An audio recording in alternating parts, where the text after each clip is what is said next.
So, you know, when we started the challenge with the cups and water, Ben, you know, started saying, you know, this equation, some number over 100 or some ratio. Oh, I know how to do it. P over B equals R over 100. Got it. Okay, let me show you. Okay, if for example, this equals 16, right? Where's one? It says 16 on it, right? Yeah. Okay, so if we know this equals 16, but we don't know how much of it is equal to 13, so we need 13ths of the 16, right?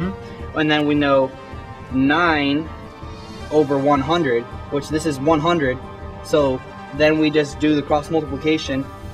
And, you know, that was fine by him, but, you know, I kind of wanted to do a more hands-on approach, so I immediately just grabbed the cups of water and just started playing around with them to see what type of combinations we'd come up with.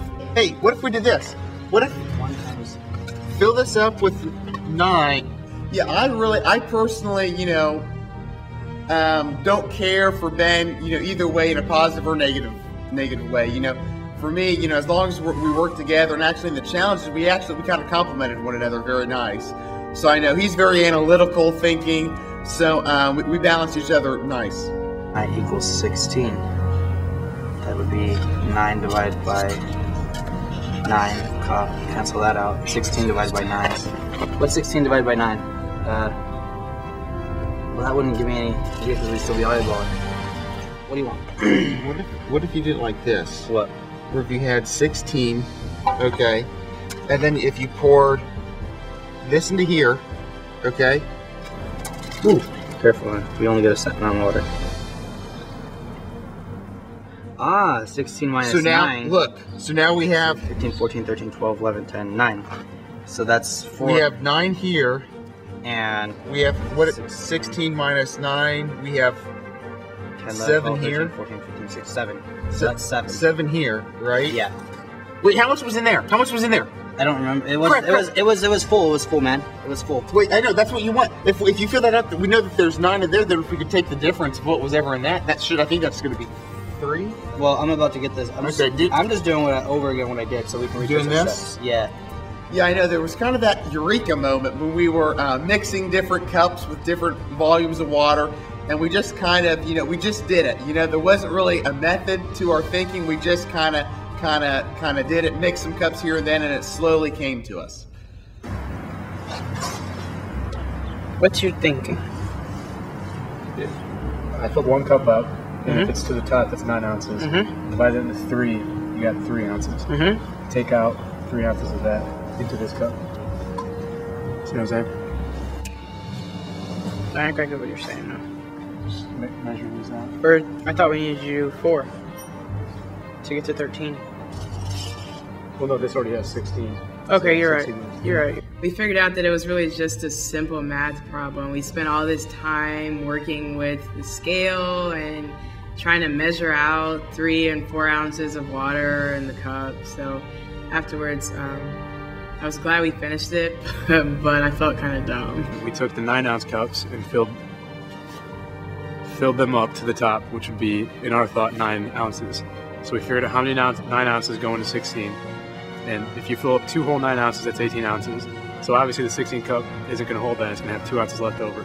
And we needed a measurement of 2 ounces plus the 9 ounces to get 14. So 9 plus 4 is 13. So we filled up a 9-ounce cup and poured it in. And then, how do we find the 2 ounces? The 2 ounces we found by pouring the leftover. It was the leftover in the 9-ounce cup after pouring to the top of the 16. Oh yeah. You got it. Yeah. You got it.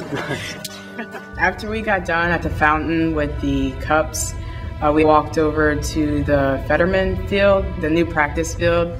It was my first time in there, but at first we went in, we were playing around trying to figure out what could we possibly do. Like, we guessed like a flag football challenge.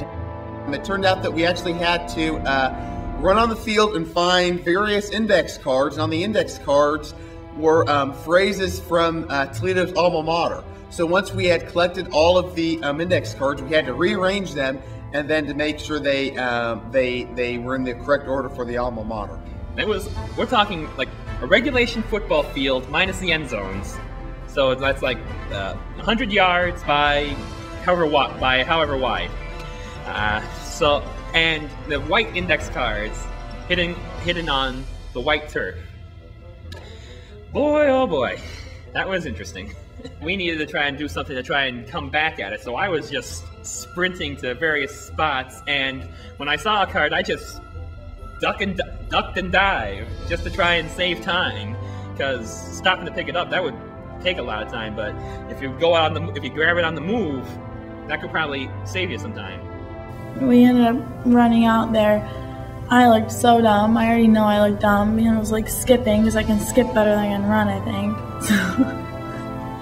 Okay, I can't do either, but I got tired of running, so there wasn't anybody watching except for a few people. Well, now there's a lot of people watching, but anyway.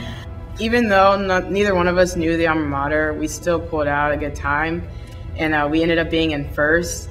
So going into the last part of the challenge, we're pretty confident because we had such a huge lead in front of everyone else. The teams were staggered in how they started, and Ben and I started second overall. So now this thing starts to seem like the Amazing Race, and now it is the Amazing Race. We had to draw out of a box various locations on UT's campus, and then we were positioned there. I find out that I have to find Ben, who's my partner, somewhere on campus, and he's at a random location somewhere, so I have to find Ben, meet up with him, then once I meet up with Ben, I have to cross the finish line at some undisclosed location. Once we got the signal, we then had to open our clue and try to solve the puzzle that came with it. And the most difficult part about it was that we had no cell phones, we had no means of communication, so I had to find Ben on my own, wandering through campus, so that was interesting.